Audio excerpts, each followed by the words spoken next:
संजय राऊत जी, आपण जे बोललात की टाटांबद्दल सांगितलं की उद्योगपती गेल्यानंतर हळहळ वाटणं हे फार हल्ली दुर्मिळ झाले.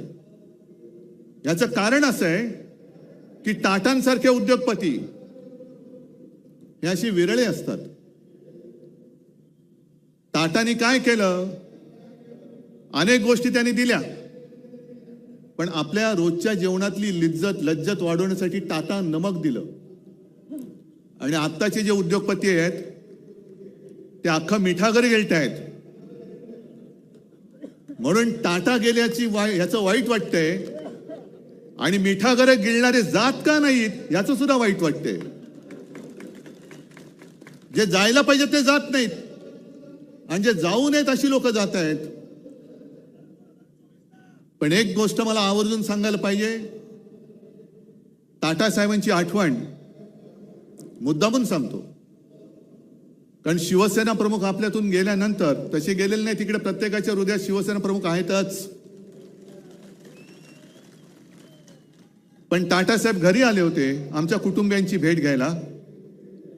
बराच वेळ बसले, गप्पा मारल्या आणि निघताना मला सांगितलं की उद्धव, एक लक्षात ठेव, तुला आणि मला खूप मोठी परंपरा आणि वारसा लाभलेला आहे. तुला जसा शिवसेना प्रमुखांचा वारसा लाभलाय तसा मला JRD टाटांचा लाभलेला आहे. आणि JRD नंतर जेव्हा मी काम सांभाळायला सुरुवात केली त्याने माझ्यावरती हा संपूर्ण कारभार सोपवला. मी कामकाजाला सुरुवात केल्यानंतर बरेच दिवस असं व्हायचं की कोणताही निर्णय घेताना माझ्या मनात यायचं की आज JRD असते तर काय केलं असतं, आणि म्हणजे मी निर्णयच घेऊ शकत नव्हतो. आणि अचानक माझ्या लक्षात आलं की अनेक वर्ष JRDने मला काम करताना बघितलंय, माझी शैली बघितली, माझी पद्धत बघितली, आणि त्यांचा जेव्हा पूर्ण विश्वास माझ्यावरती बसला की माझा वारसा हा रतनच पुढे घेऊन जाऊ शकेल, तेव्हा त्यांनी माझ्या खांद्यावरती धुरा ठेवली. आणि तसंच तुझं आहे. जशी माझी निवड JRDने केली तशी तुझी निवड शिवसेना प्रमुखांनी केलेली आहे. शिवसेना प्रमुखांनी तुला बघितलेलं आहे. कठीण काळात तू काय करतोस, कसा लढतोस,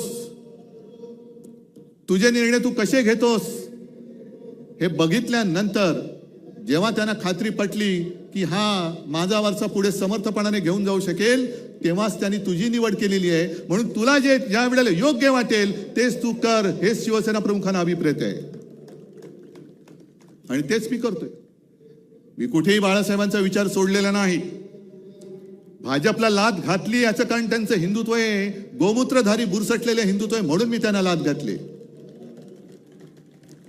आणि आज या परत लोकशाहीच्या युद्धाला सुरू करताना मी तुम्हाला जाहीर प्रश्न विचारतो, मी घेतलेला निर्णय योग्य आहे का अयोग्य आहे? जे मी त्यांच्याशी लढतोय हे बरोबर आहे का चूक आहे? बरोबर आहे ना? मग जा त्या मिंद्याला सांगा की तुझा विचार हा बाळासाहेबांचा विचार नाही. आज त्यांनी जी काय एक जाहिरात केलेली आहे, हिंदुत्व आमचा श्वास, मराठी आमचा प्राण, पण पुढच्या 2 ओळी राहिल्या, हिंदुत्व आमचा श्वास, मराठी आमचा प्राण, अदानी आमची जान आणि आम्ही शेटजींचे श्वान.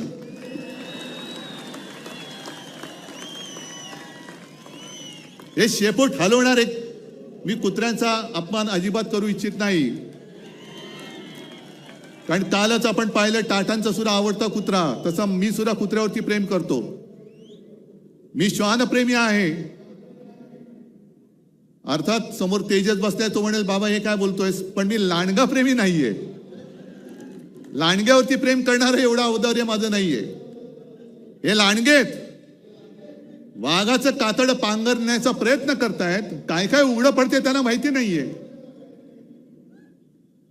पण चाललंय आपलं. एक लक्षात घ्या की आजची लढाई आपण लढायला जातो आहोत, हे महाभारत आहे. जसं कौरव माजले होते आणि अधर्माच्या बाजूने उभे राहिले होते, 100 होते, पांडव 5 होते. शकुनी मामा कोण आहे तुम्हाला माहितीये?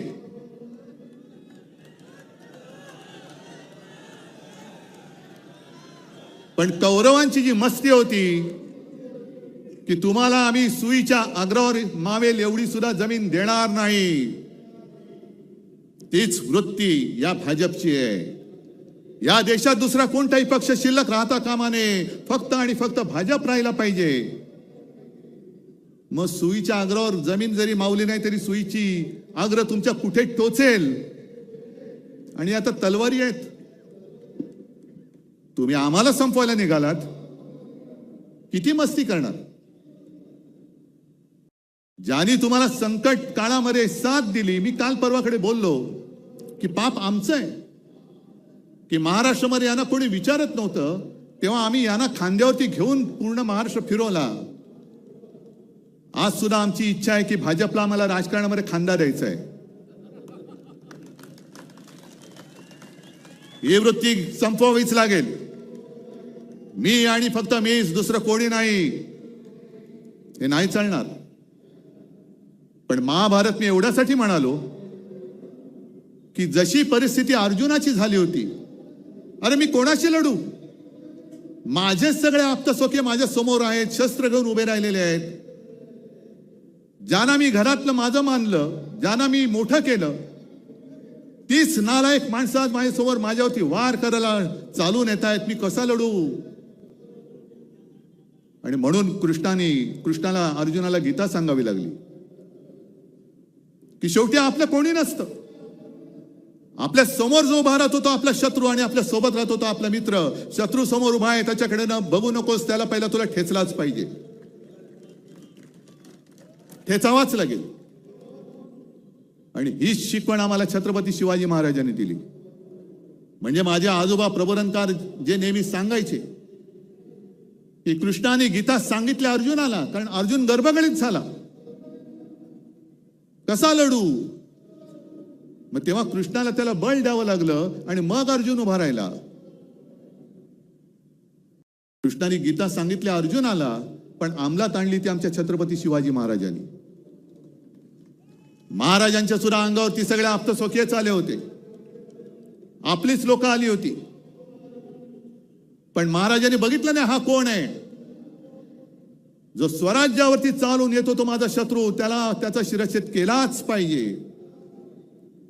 तशीच ही लोक ही आज आपल्या अंगावरती चालून येत आहेत. यांना यांचा राजकारणामध्ये शिरच्छेद केलाच पाहिजे, करावाच लागेल. आणि एवढं मोठं दैवत आपलं छत्रपती शिवाजी महाराज, हे भाजप आणि मोदींना वाटतंय हे मतं मिळवणारे मशीन आहे. मशीन नाहीये, ते आमचं दैवत आहे.